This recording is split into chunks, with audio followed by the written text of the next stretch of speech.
Does this sound like you? You're setting your goals. You're all excited. You sign up for a program or even go buy all of your groceries for a new meal plan. And then when it comes to actually starting, you lose your desire. You literally feel zapped. Motivation gone. Why is that? And is there anything we can do to change it? On today's episode, let's talk about how to hack your motivation. I have some tips that might just help. So grab your coffee and let's get into it.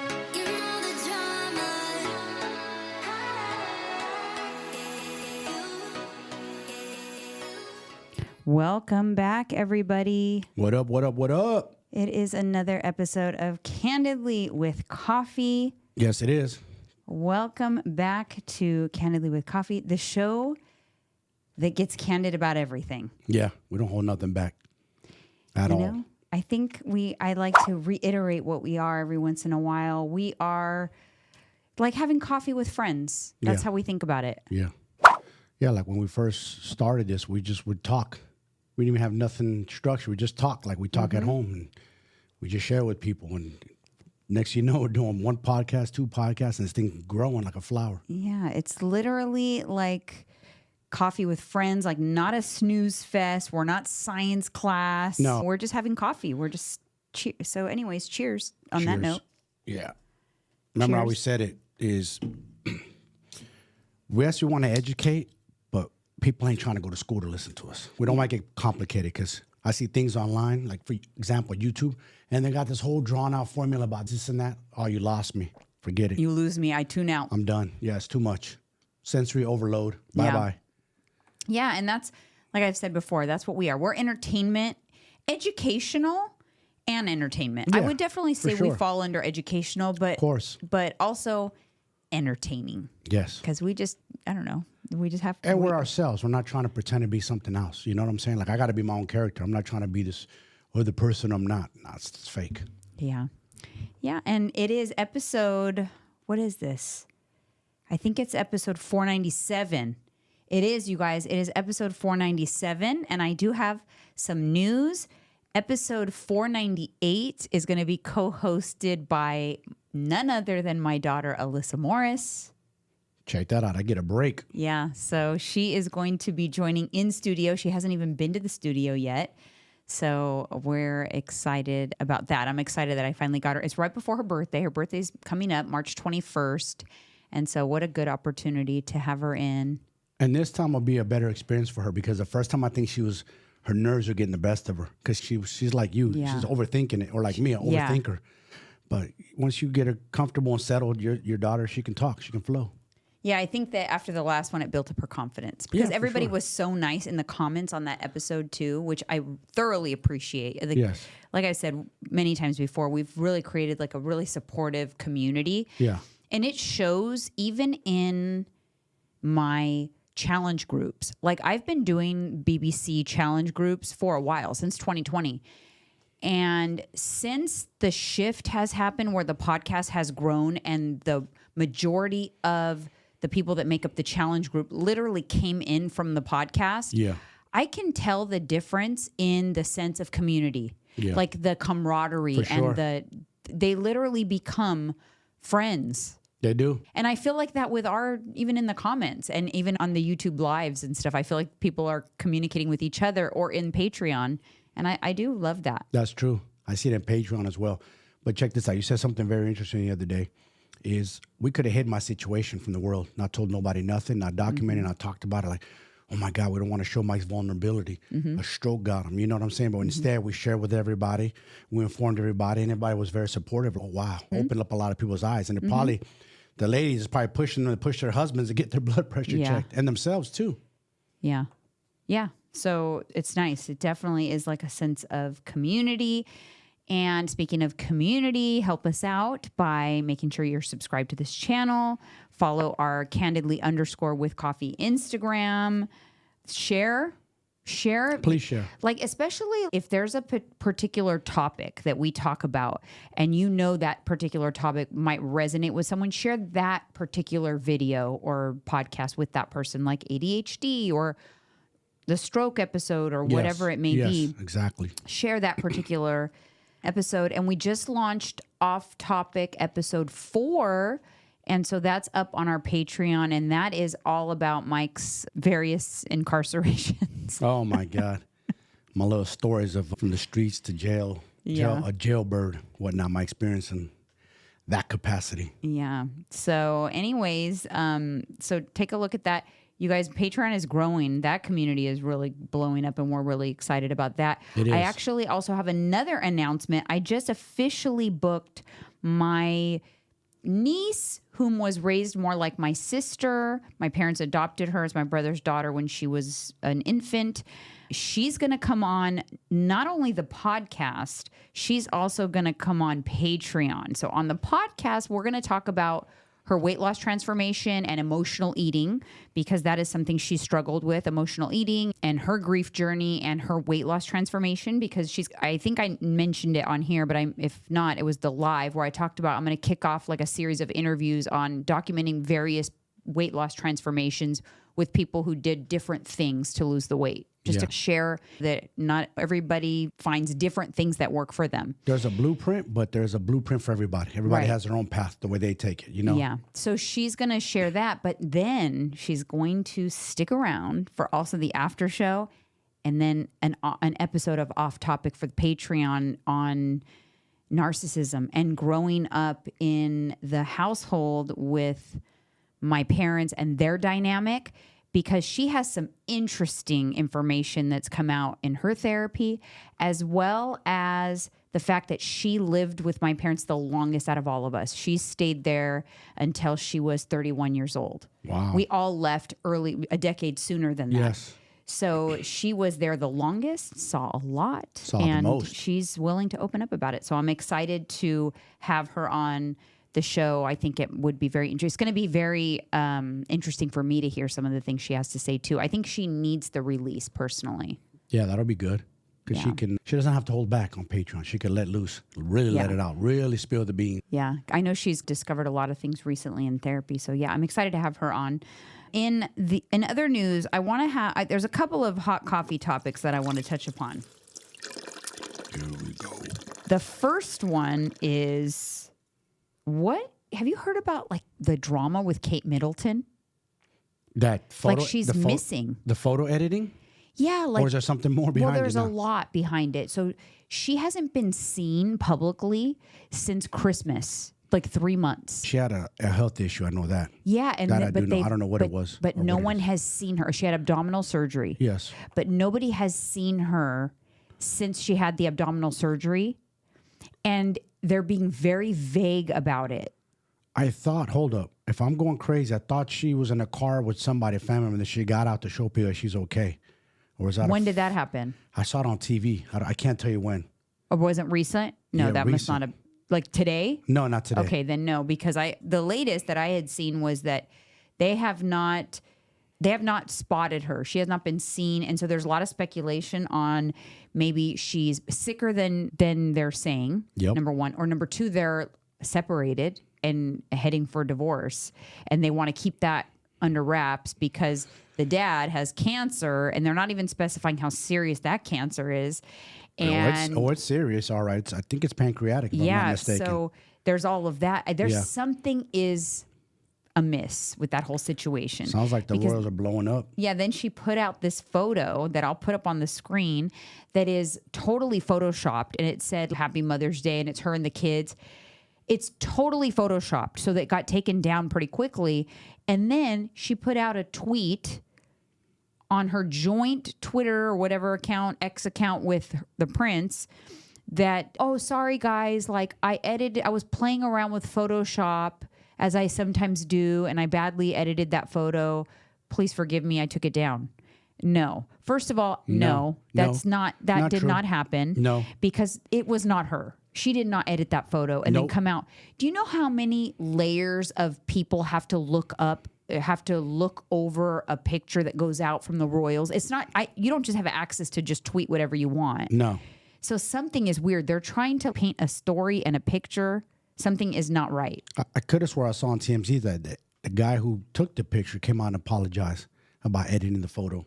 There's a lot of weirdness going on with that family. There's a lot of weird secrets going on with that family. Yep. What I do know for sure is that it's not what they're saying. It's something different, and they're going about it very poorly and trying to figure it out. But anyways, I don't know. Let me know if you guys heard anything. Do you guys know any inside scoop or more than me? But comment, let me know. It feels since Mama Bear left, Mama Bear, the queen, now everything's kind of imploding. Yeah, it's not as organized. No. Yeah, it's a hot mess. And then the other thing that I wanted to talk about, something you brought to my attention, what is going on in the porn industry? Dude. They're dropping like flies. One was like a home invasion murder. I don't know the details. I didn't look into the case. Quite a few of them have been suicide, some drug overdose. There was four prominent adult film stars that are very prominent in that field. Yeah. Died within the last 90 days. 4 of them. One was found unresponsive. One was an overdose. One was found murdered or whatever. Yes. 4. That's just crazy. And then the one that me and you talked about were Santana Row, and I was like, hey, babe, you heard about that chick? Her and her boyfriend, they were trying to blame the boyfriend. Can you believe it? They both OD'd and died. And people in the comments, I just want to read, we're trying to go after them. People, they both died together. There's no case. They're dead. What do you want to charge his dead body with the crime? They quickly want to charge the man, though, like it's his fault. Like, wait a minute, we're both doing drugs together. Maybe one live, one die. So they always want to pin on somebody. But they're both dead. They both OD'd. Of course. Fentanyl. Yes. Yeah. So, yeah, I don't know if it's because drugs are rampant in that field. Now, of course, why is it that whenever something happens, and I'm one to talk because I'm just basically saying the same thing with conspiracy on the Royals. But even with this, there's a lot of conspiracy theories because people have been recently trying to expose the adult film industry for all kinds of stuff, and now they're dropping dead, like the people that are speaking up about the adult film industry or whatever. Yeah, I don't think that. So. No, it's not that deep. It's not nothing to go against the government or something. If you're talking on the government, you have some crazy information, then I'll call that a conspiracy. But this, no.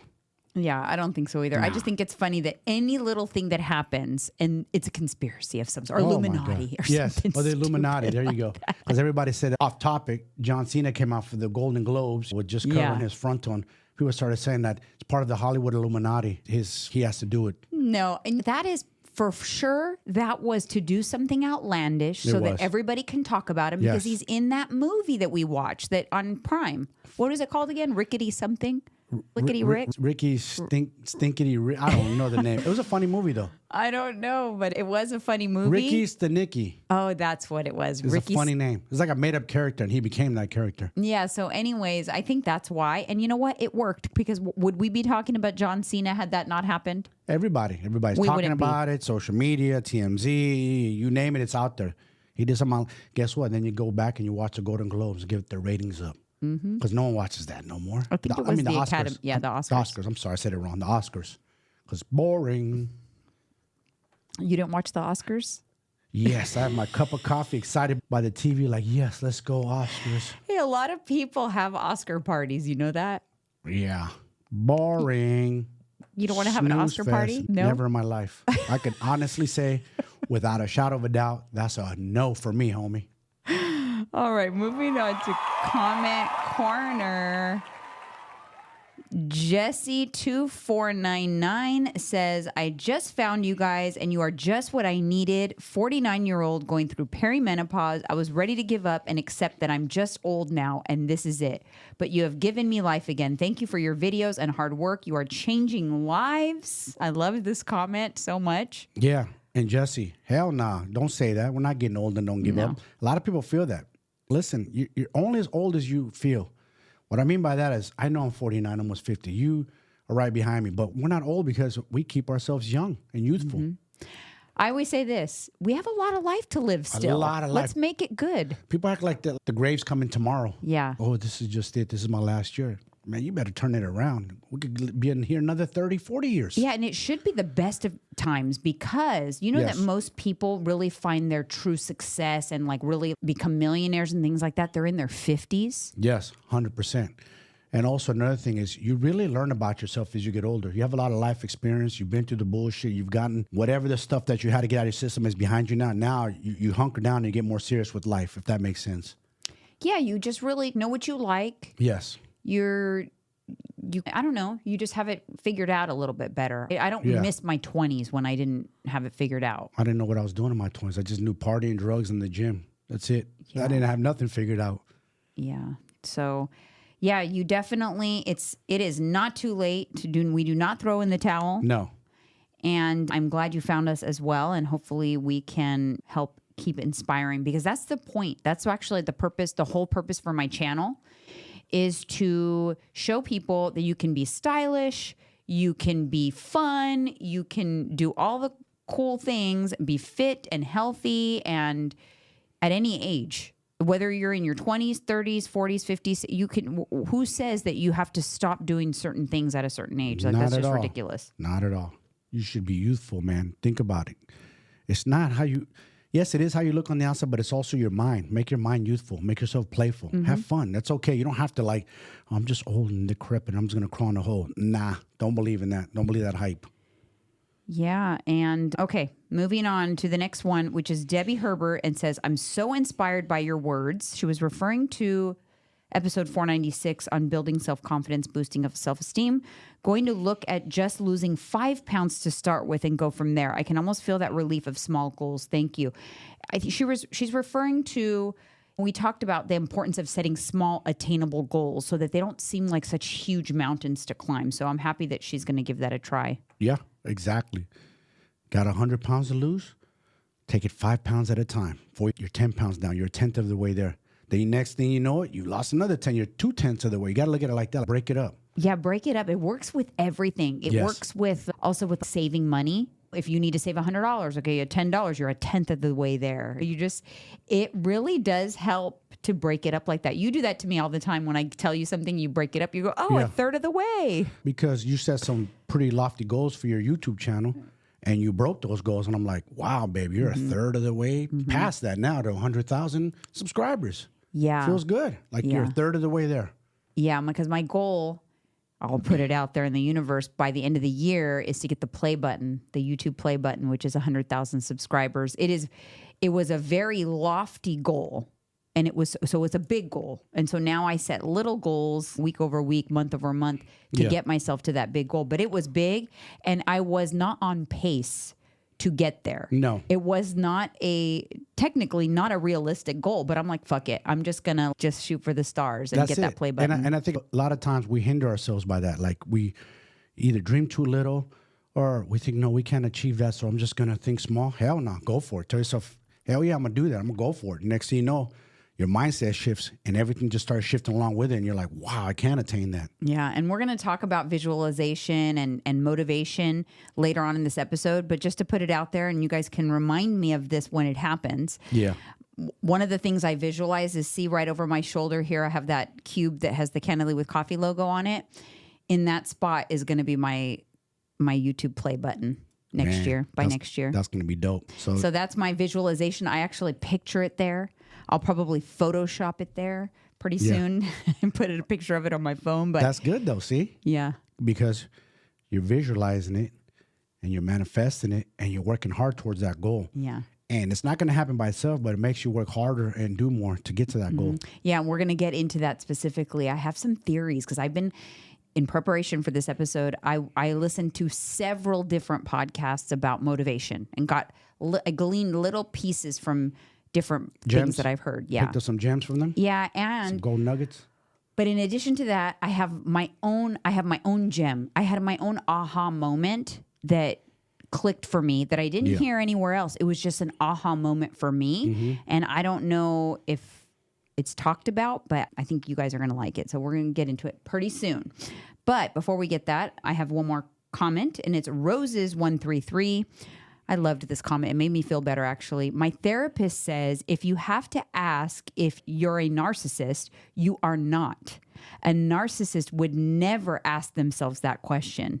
It made me feel better because I felt the same, being that my mother is one. My biggest fear was that I would somehow affect my children, being that I was raised by one. But somehow I think they are turning up pretty happy, adjusted young adults. Don't worry, Janine. Your sympathetic, compassionate nature is no way that of a narcissist. That made me feel so good because I truly have stopped and asked myself, because I talked before about how I'm a confident person. I feel like I try to be really good at things, and I'm like, oh my God, I like when my kids are good at things. I'm like, oh my God, am I just making them like be overachievers like my dad did? And there's a difference. You're a confident person. You're not a cocky, arrogant person. You know what I'm saying? And to answer your question is, you should ask, would Michael Escobar be married to me if I was a narcissist? No, I know you said that before. Okay, I give you the kudos. You would not be married, but it's a serious fear that I had, because when you're raised by a narcissist and then you start learning about narcissism, you stop and really ask yourself, yeah, could I be? But I love that she pointed that out, and I think that is so true. A narcissist would never call themselves a narcissist. My dad would be appalled if he even knew or could comprehend what it was. Because he's always the victim. He's always the victim in every drama my whole entire life. Yep. So there's no way he would ever say, oh yeah, that's me. So I thought that was very interesting and very much appreciated. So I really thank you so much for doing that. It literally made me feel better, because I've have more than one occasion I've asked my kids if they think I'm a narcissist. You're funny. Come on, man. No way. But, hey, at least you want to be mindful and aware. Am I going to become one? No. If you're not one, that's not your personality. You're not going to all of a sudden overnight become one. No. But I do believe this. I do believe that it is important, even if you do take some negative attributes from your parents or you develop negative attributes. Half the battle is being aware of what those negative attributes are and being willing to work on them. Yeah. And because the problem lies when people are completely not self-aware. Like, oh, that's not me. 100%. I'm guilty of that. We just talked about that with my addiction. Yes. And you didn't really start truly curing over the course of 5 years, really it took. Cure your addiction until you actually admitted you had a problem. Yeah.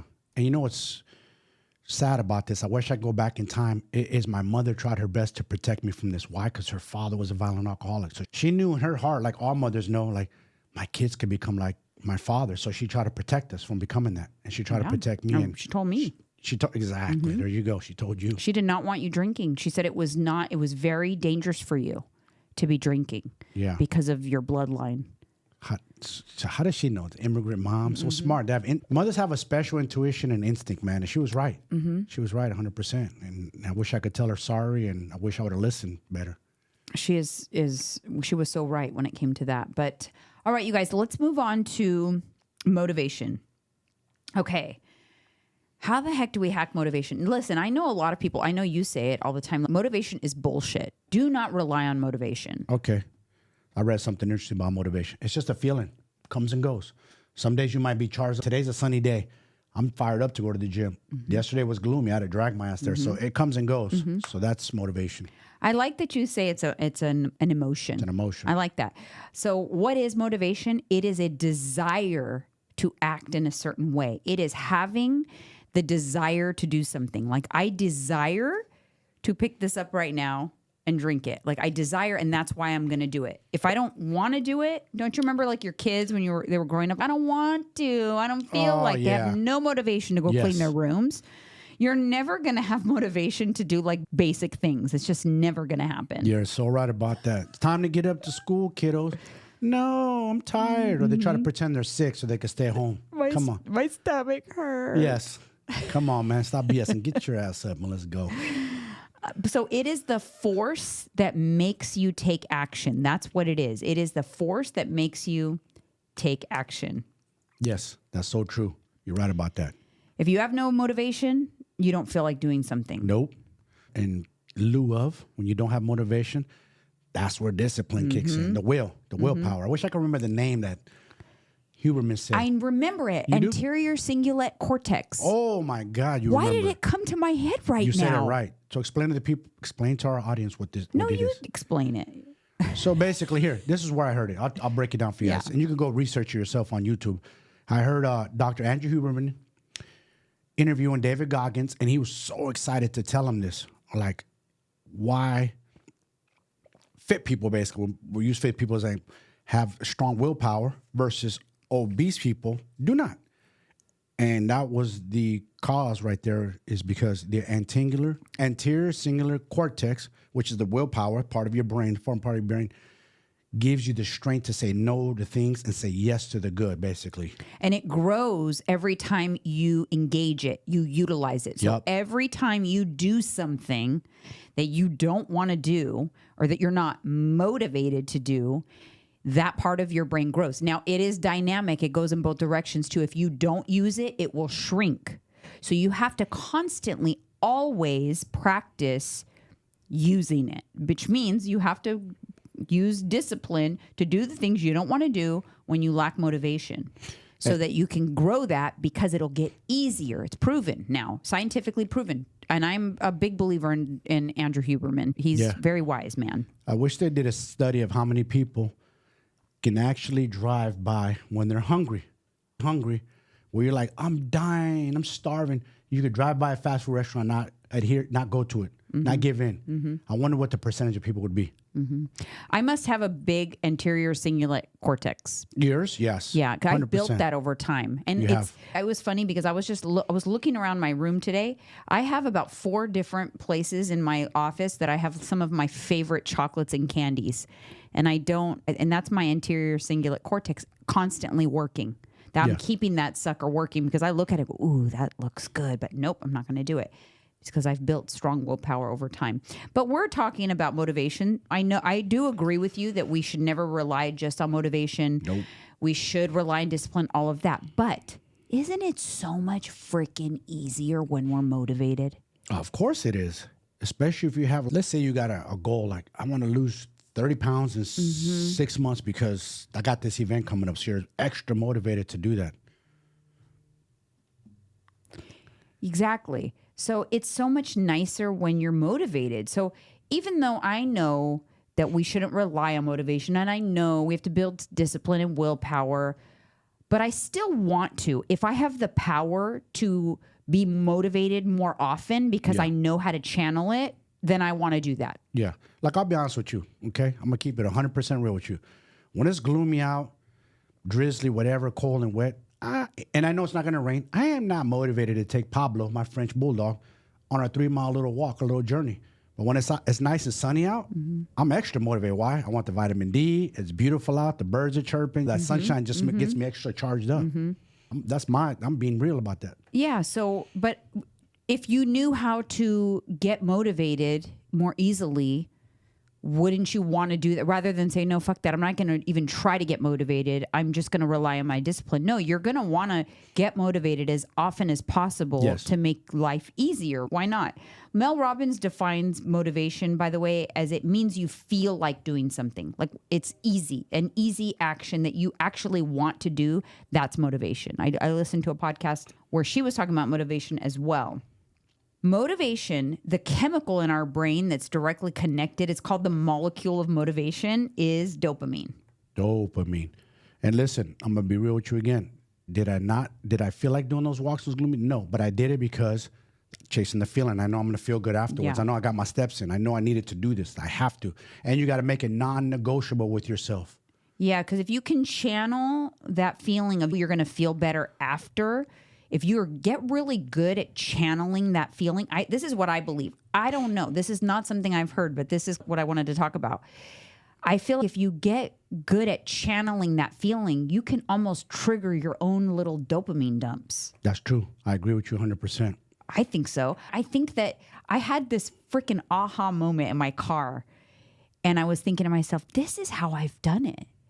I'm a little freaking dopamine junkie. I feel like I'm a secret like dopamine junkie. That's why I visualize. That's why we talked about it before, but that's why I watch the movies and listen to the songs that remind me of things, because I'm literally a dopamine junkie. I think it gives me little dopamine hits. What 2 podcasts, not last before, you said pertaining to weight loss. Don't chase the weight loss. Chase the feeling. And that makes lots. Chase the feeling of losing that weight. I'm going to battle with myself, and I'm going to win this battle. And watch this. And that feeling is different. So dopamine drives you towards things that you crave or want. This little nugget I got from the Mel Robbins podcast.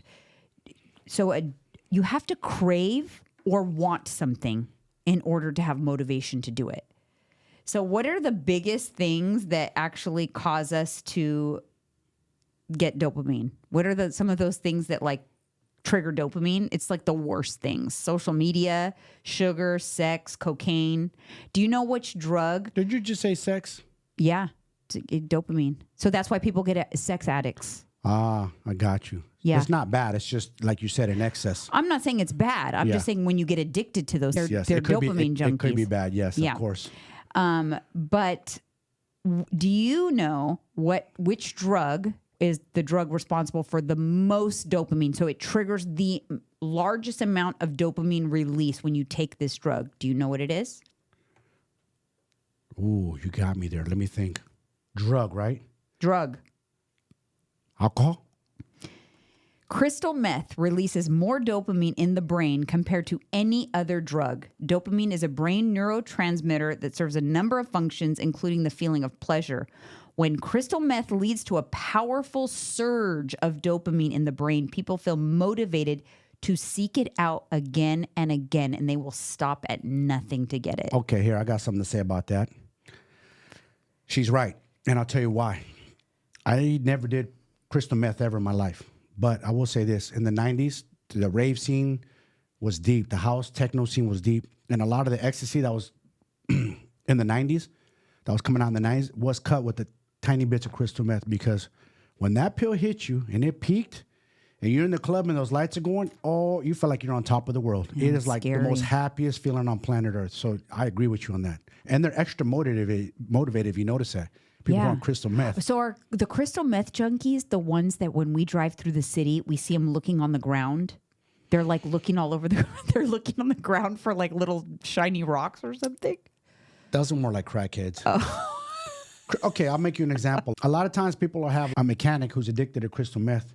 And this mechanic will work day and night. He'll have extra energy motivated to get that car fixed. You know what I'm saying? To work for that $10, $20, $100 for his next fix. Yeah.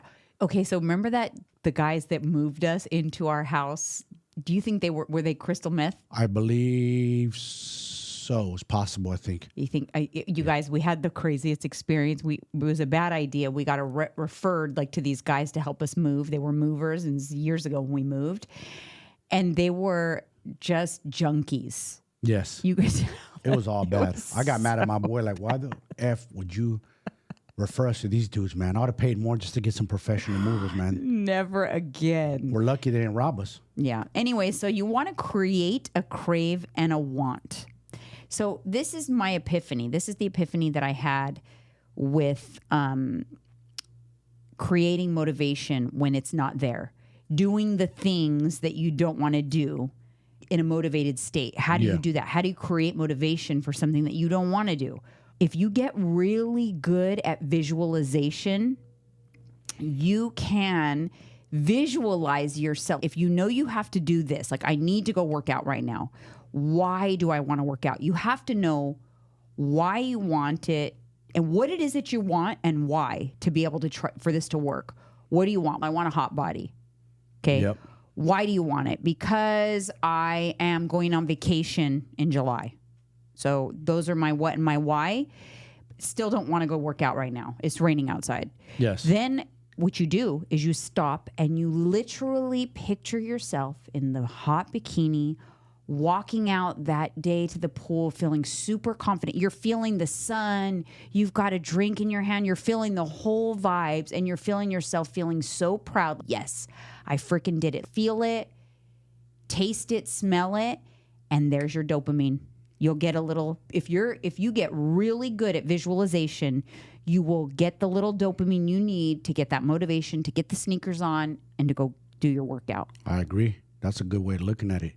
And visualize, hey, listen, if it takes extra motivation, say for you single ladies and there's some attractive dudes in your head that by the poolside and they're all staring at you like, wow, use that too. Whatever works, man, because that's how we did it as men. When we used to think of pool parties in Vegas and getting in shape, we visualize that like, wow, and the women like, wow, look at these dudes. They came in shape. They look good. I swear to God, we would vision that. I would. When I was single back in the days. I did too. And so what I didn't realize is that I was creating literally, I'm a dopamine junkie. I was craving the little dopamine and I was using that. Then it would motivate me to do what I needed to do, even though the task itself wasn't something I wanted to do. Yeah. I was getting motivated because of the power of visualization was so strong. Yes. And that's why visualization works. This is interesting. So when I thought about this, I thought, I'm gonna look it up. Does visualization trigger dopamine? I didn't realize it at the time. And I'm in my car and I'm like, so I go home and I look it up and it says, When you visualize an experience, your brain processes it in the same way as if you were actually living through that experience. The process triggers the release of neurotransmitters, including dopamine, which can help improve your mood and motivation. Wow. So if you get very good, this is why meditation works. This is why people manifest all of that stuff. Yeah, yeah. This is because you literally hack your brain into getting motivated to go do a workout or to go grocery shopping or to go meal prep. Not because you're actually motivated to meal prep, but because you are on this loop in your head of why. Because you got to, if you don't have that figured out, then none of this is going to work. You have to know what it is that you want and why you want it. Yeah. True. Because you're going to call upon that all the time throughout this process. Because if you don't know why you want it, I've tried to talk myself out of motivation too, or try to talk myself out of things going, why do I care? Why do I even want? You said that to me several times. Why do I care? Why am I so vain? I'm happily married. Yeah. Like I try to do, and I'm like, no, that doesn't last very long. But if you can, if you can master visualization, you can literally hack motivation and get motivated to do even the littlest things. So for example, I'm not motivated to clean my kitchen, but instead I stop and think of the feeling. And I know for a fact I get a little dose of dopamine. Like when I cleaned the fridge the other day. You get excited about that. I never clean the fridge out.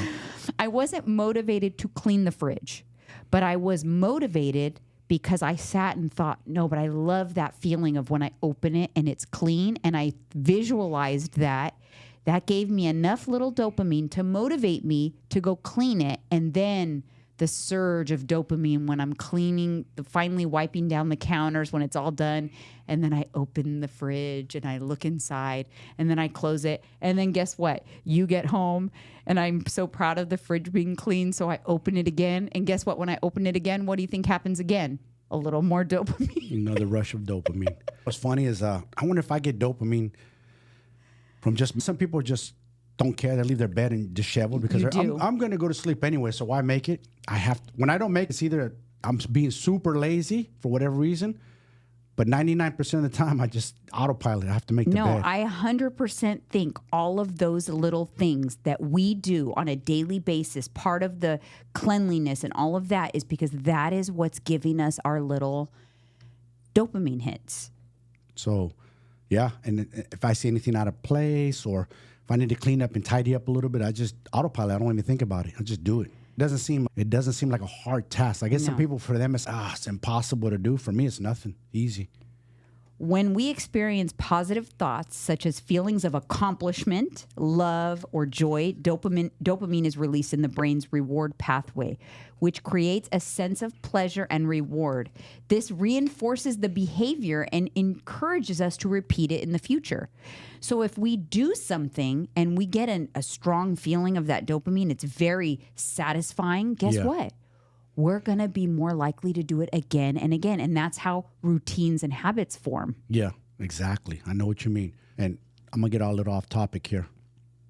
So when I was incarcerated in federal prison, a lot of guys just let themselves go. They get disheveled. They look like absolute shit. Me, shaved. I got my hair cut every week in there. I maintained like I was still living in the outside world. You know what I'm saying? I kept my true self. Bed made, my living quarters clean. I didn't fall apart. You know what I mean? Mm-hmm. I'm going to fall apart. Yeah, no, yeah. I didn't allow that to happen.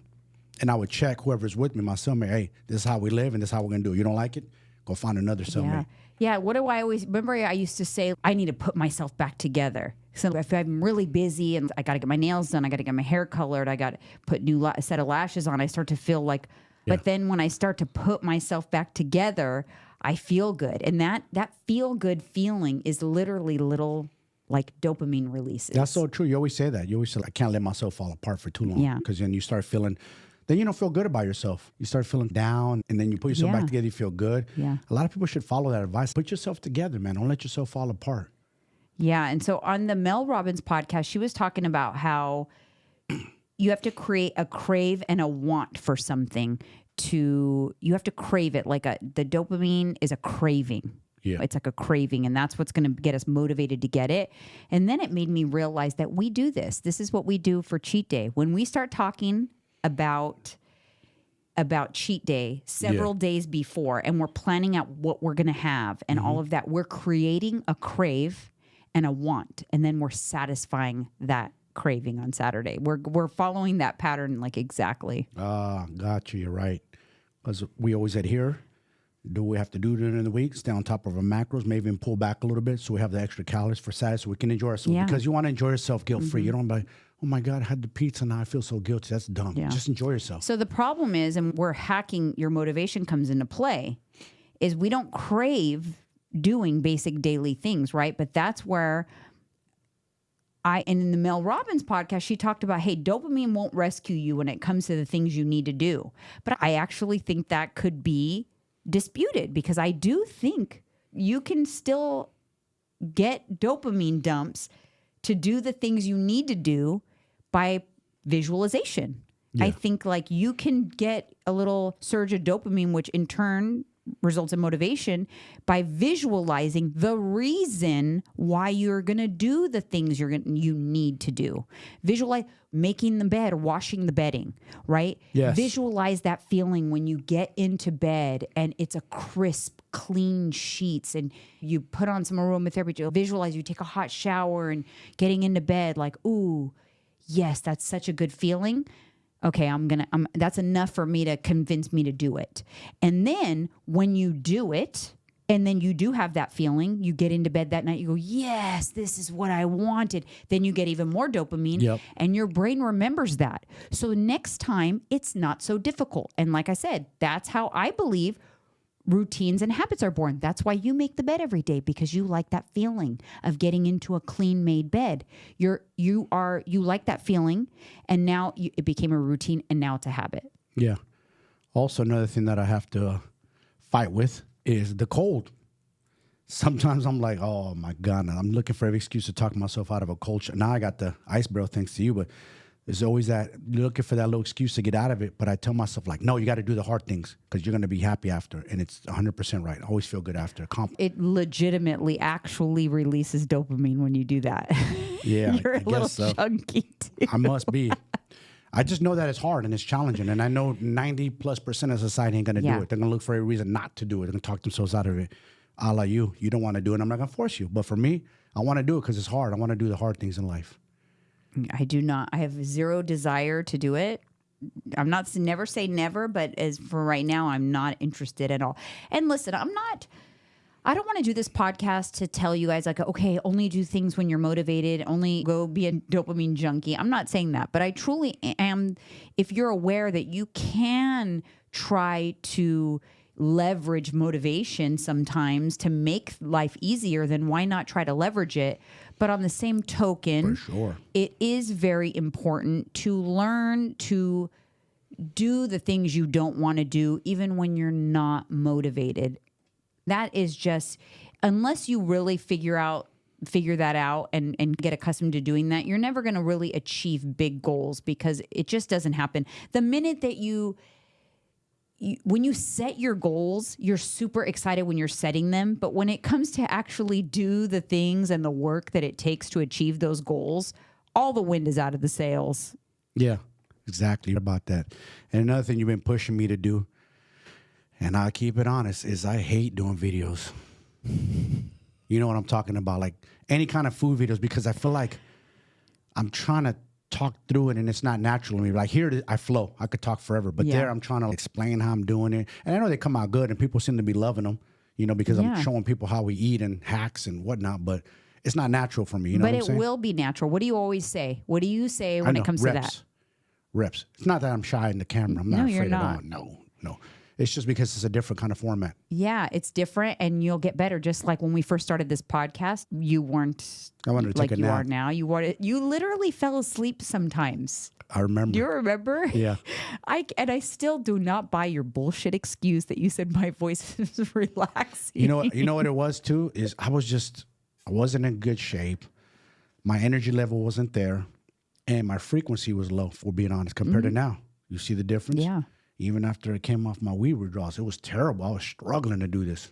I had to get away from that. My headspace wasn't right. That was the absolute worst. I wish we could really I wish I could really hammer home to you guys how unhinged Mike was during the weed withdrawals. He was literally unhinged. And I still argue with people to today. I even told my sister this. She's probably going to hear this. Jessica, if you're listening. She said, oh, weed's not addicting. I go, excuse me? Who told you that? A lot of people who smoke weed or in that industry or whatever, oh, it's not, huh? I beg to differ. Yeah. You can ask my wife. I had withdrawals for 2 weeks straight, night sweats. That's withdrawals. When I withdraw for Xanax, same thing. I had night sweats. So, yes, it's addicting. No, just even your mental state, it was like you were completely out of whack and off balance. It's almost like your chemicals had to readjust, recalibrate, because you're hacking, you're altering the chemistry in your brain when you're doing something like that, and on a daily basis. And that was one of the hardest things that we had to go through with you at our household. It was hard because I created a bad habit. One, excessively smoking. Two, I was so used to it. Like I used to walk in the garage and smoke every night. And I remember I caught myself when I was walking in the garage like, wait a minute, I don't smoke weed no more. Where am I going? Yeah. Or I was in there and I was like, wait a minute, I don't smoke weed no more. I had to turn around and go back out. That's crazy. Isn't it crazy? So my story, the moral of this story is create those habits so it becomes like autopilot, you guys. You know, the good habits. Make the weed walking into the garage the same as walking over to the treadmill. Yes. You know, because you can do that. And I do believe, which I'm sure that true science podcasts and stuff may beg to differ, but I do believe that we can leverage the motivation and become motivated to do the basic things. I do believe that we can do that because we can just remember the feeling after. Like I've said before in a couple episodes ago, chase the feeling. Yes. Remember the feeling because that might get you, that memory of the feeling might be enough to get you to do the act that you don't want to do just to get to the feeling. Yeah. I'm going to ask you something that's going to blow your mind away. Who are the most motivated and successful people in the world? I don't know. Oh, drug dealers. No? You're close. Homeless? Addicts. Oh, yeah. You're right. I'll tell you why, you You're guys. right. You're going to be like, what? Heard this from Wes Watson. This is so I gotta true. be honest. Mm-hmm. And he said it best. It blew me away. I'm like, addicts? What the hell is he talking about? But addicts will go to the end of the earth to get their fix, no matter what it takes. They don't care if they go to prison. They don't care if they have to die. They'll go through that steel concrete wall to get their fix. So when they flip that mindset and say, you know what? I no longer want to be an addict. I want to turn into a successful person. They remotivate themselves into that direction. And I'm seeing more and more addicts do that. Yeah, because they know what dopamine is and they're craving dopamine. Yes. That doesn't go away. No. The crave is still there for dopamine, but they channel it into things that are not drugs or alcohol to get it by doing exercise and achieving their physique dreams and their dream job and their cars and they channel it. That craving for the dopamine never goes away. You just channel it to other things. And they are really good at chasing the dopamine. That's what I'm trying to say. Like maybe if we become a little better at chasing the dopamine in a good way for the good things, maybe we'll be motivated more often and it can help us get in the right direction. Because like I said, I know you cannot rely on motivation. That's not good advice to rely on motivation. No. You have to do the hard things. And we talked about that, the anterior cingulate cortex, right? Develop that, do the hard things. But if you can also really hone the craft of visualization, it is going to help you tap into those dopamine tanks a little more often and help you when it's extra hard. That's so true. And it works. I've done it many times in my life. You know what I'm saying? Me too. I started to think about when I lost my 100 pounds originally, like, how did I do that? How did I stay motivated?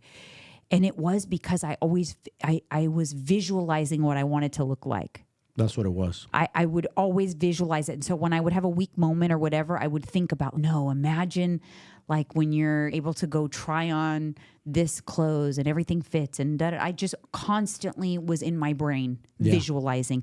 I think Aquariuses do a lot of we do a lot of stuff internally in the brain. Yeah. that we keep quiet. And I find that I visualize things quite often. And I think maybe there's been times where in my life hasn't gone according to plan or as good as I'd hoped. And it's because I lost sight of visualizing for a while. I got so caught up in the garbage that I stopped the visions. You were stuck in your own way, in your own head. Like Joe Rogan says, you're in your own way. You got to get out in your own way. And I use that same visualization in federal prison. I went in heavy. And I remember staring at myself in the mirror, and I remember thinking, I know what I want to look like. I'm gonna change my body in here. Yeah, and you use that tactic a lot with clients too. Yes, exactly. Yeah. Like I tell them, look in the mirror. What do you see? Look beyond what's in that mirror. Look at what you want to become. And I've used it now. At this later age, I've achieved my dream body thanks to you teaching me macros, and my body changed like you said it's going to change, and I put in the work, and it did at this age, and I'm almost 50 years old. Yeah. I love it because you were at home with me, so it's easier. But I'm just like, listen, what's the worst that can happen? The worst that can happen is it doesn't work. Just follow your macros, give it 3 months, and then if it doesn't work, you do whatever you want. Yep. But it was obvious. It was even obvious after 3 months, you lost 20 pounds. Your body was completely different. Way different. But it was way obvious even before the 3 months. Why? Because you weren't trying to trick the game. You weren't tracking. You legitimately tracked and followed your macros. And they work. And that's how macros work. The problem is people try to, play the game a little bit. Yes, they do. They try to cheat the game. And I'm one of those people. I'm all or none. All in or not. Just like my addiction. One day I decided I don't want to drink no more. I had no problem with alcohol. I just said, no more, done. One day I said, I quit weed. Instead of scaling back, I just cold turkeyed it. And it was hard, but I'm all in or not. That's it. Same thing with macros. Once you showed me and I made a decision in my head, all right, I want to do this. I want to learn this. I want to change my body. I was all in. There's no half-stepping. Yeah, I think that's the key. The key is to dedicate. You have to commit to it for it to work. It's not going to work if you half-ass it. You can't track some days and think, I'm tracking macros. It doesn't work. Did you track on the weekend? That's what cracks me up. I actually shared a post from somebody else on social media that they put, hey, coach, I think you should lower my macros. They're not working. They track Monday. They track Tuesday. They only partially track Wednesday. They didn't track their cupcake on Thursday. On Friday, they went out to eat dinner, didn't track it all. Saturday, they didn't track anything and ate everything. Sunday, they're like, I didn't lose any weight this week. Can you lower my macros? No, you didn't adhere to the program. You didn't follow what you were supposed to follow. You're trying to cheat the game, and it doesn't work. No. And they always the problem with people is they always want to blame external sources, external things. That's where that scapegoat came from. They always want to scapegoat something. No, that's all you, man. You better look in the mirror and be honest with you. You messed that up. Not the program you're supposed to follow you. That's you. That's why I am so glad that obviously I'm on HRT now, but I had gained quite a bit of weight on menopause in a short period of time before I started HRT. I'm so glad I lost that weight. It was not easy, but I lost all of that weight before my HRT came in. With hypothyroidism, on menopause, I literally felt like couldn't eat a single calorie over my low macros in order to do it. But I did it and the weight came off. It was not easy, but it just proves that even with conditions, hormone issues, age, all the things, the macros still work if you're on the right macros based on what's going on with you. Obviously, my macros were pretty low. I had to get them pretty low because the weight wasn't coming off. And now I know why they had to go so low, because I had the hypothyroidism. I didn't know it at the time, but I kept dropping them until the scale started to move. I'm like, yeah, something's up, because I'm not budging. And then they moved. And so macros still work if you're tracking the right ones. If you're on macros and tracking, but they're not the right ones for you, then they're not going to work. Nope. Everybody has a formula for their body. We all have a bank account to our body, meaning how many calories you are allotted to use every day for your body. Same thing as money. How much money do you have to use for your body every day? If you have the wrong money and you're overdrafting every day, you're not going to lose weight. And I love that you did that. You lost the weight without the HRT. And you even had doubt. You asked me, you think the HRT is really going to work? Do you believe in it? Or you kept like lightweight question. I was like, you'll see. Watch.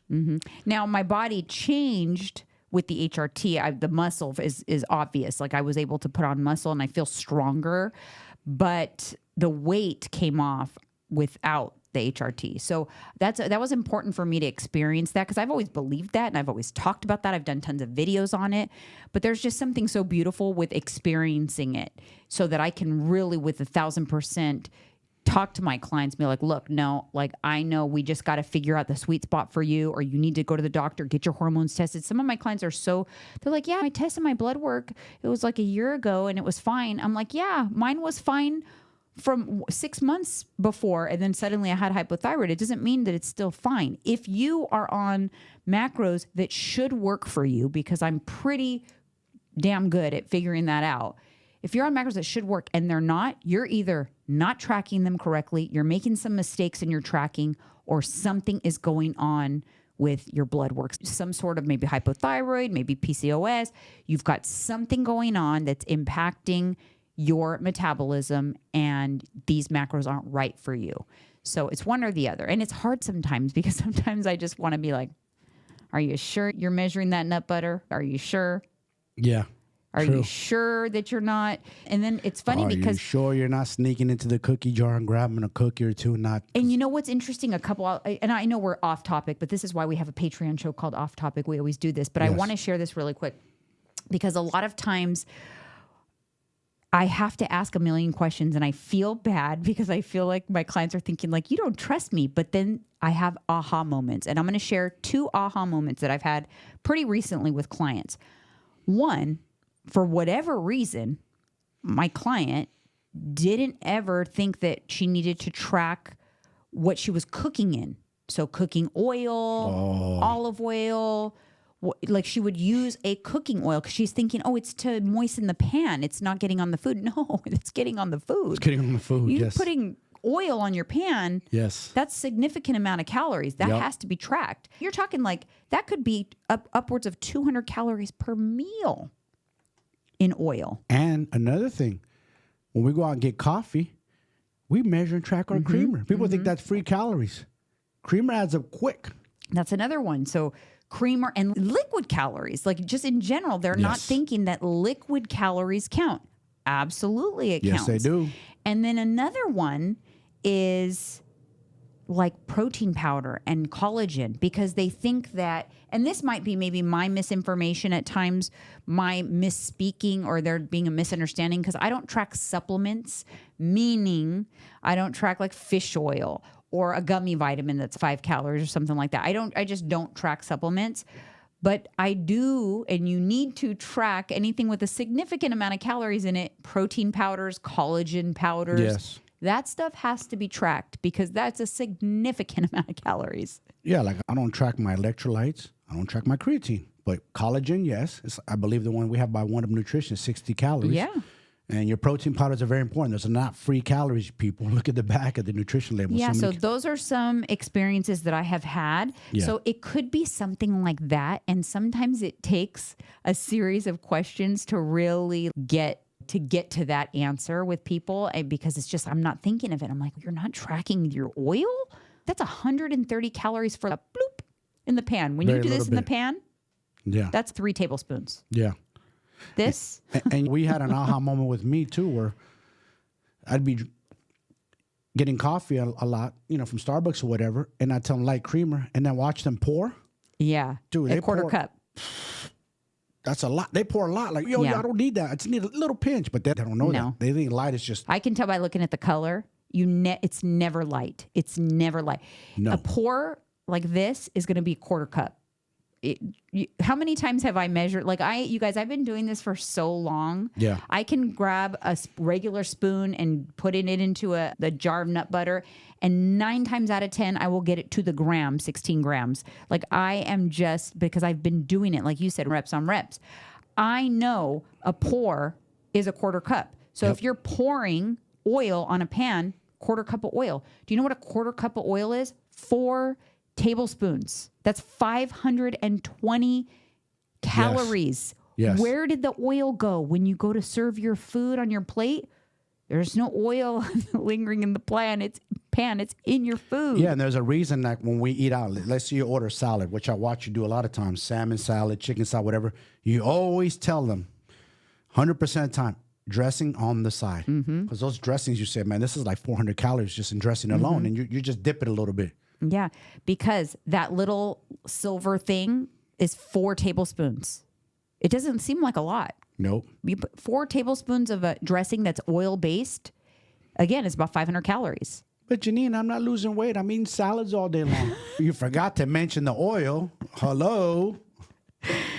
Yeah, and even the perception of ordering clean things or whatever. So like I was actually talking to Mauricio about when he's estimating his food. I said, yeah, even if you order things that are like you're perceived to be good, which is good, that's a step in the right direction, Yes. like a salmon salad. Of course. Always log a minimum of 1 tablespoon of oil with a restaurant meal because they use oil. Yes, they They do. always use oil. So at the very least, you got to account for some of it, even if it's probably more than that. That salmon looks a little greasy. It's probably 2 tablespoons. Yeah, I know. Steak, eggs. They're using oil when they're making your stuff. I know you're great. I ordered an egg white omelet. Yeah, touch it with your finger and go like this and look at your fingers. Yeah, they used oil. Yep. Where's that Are you tracking that? Always pad your tracker with a tablespoon of oil. I'm not trying to get you to be disordered eating because I don't do a lot of that stuff. But when you are trying to figure out your sweet spot of your macros, you want to know what you are actually consuming. Yes. So it's better to log all of it and know that, oh, okay, I didn't lose any weight, but I ate a lot of calories more than I realized. It's better to know that than to not know it and to guess and to spin your wheels. So it's not that you can't do it. It's not that you can't go over. It's just that let's actually know what you really consumed instead of underestimating. It's better to overestimate. People always underestimate. I believe Americans are like 1,000 to 1,500 calories a day underestimating. No, they say it's like 25% minimum you eat. When people say I don't eat that much, it's you're eating way more than you think you're eating. And if you're tracking 25%, you're off by 25%. That's half your deficit. So if I'm trying to create a deficit for a client of about 500 a day and they're off by 25%, chances are they're eating 250 to 300 calories more than they're logging. Yep. If you're not tracking and you're just eating and trying to guesstimate, I probably eat about 2,000 calories a day. You probably eat about 3,000 to 3,500 calories a day. You can't. Trust me, you ain't that good at it. Everybody thinks they can guesstimate things, and they're way off. I won't even guesstimate things because the next thing you know, there's times where I have forgot to log certain things, and I log it, and I'm like, oh, shit, I went over, thinking I was good. But nope, wasn't. All right, we got off topic. Sorry, guys. But anyways, let us know what you think. Do you think it's possible to hack your motivation with a little dopamine dumps? Are you good at the visualization and all of that? Give it a try and let us know what your thoughts are on that. I'm curious. And before we go, what questions do you have for our audience? I already asked them multiple questions. Okay, I'll make sure. Hey, Do you have a question? I do have a question for you while we're on visualization. So when you're visualizing your play button, 100,000 subscribers, what are we going to do? What do you plan on doing? It's To gonna be celebrate exciting. it? Yes. We're going to celebrate with our people. What are you going to do? Oh, I don't know. What are we going to do? I don't We're going know. to throw up a little turn-up party. A turn-up party? Yeah. In the studio. Non-alcoholic. Yeah, I don't know. We'll definitely have Yeah. to do a little something. Yeah, that's my question I have for you. What are we going to do to celebrate 100,000 subscribers? Yeah, it's a big deal. It's a hard feat to climb. Especially if I meet the goal. If I meet the goal and I do it by man. December, we got to do something to celebrate that. Yeah.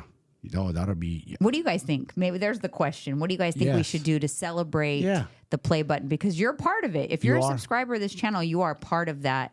What should we do to celebrate 100,000 subscribers and meeting that goal? There you go. All right, you guys. Thank you guys so much for tuning in to another episode of Candidly with Coffee with Friends. That's what I like to think about this. And for some of you, join us over on the after show because we are headed right into the after show. Thank you guys so much. We'll see you next time with Alyssa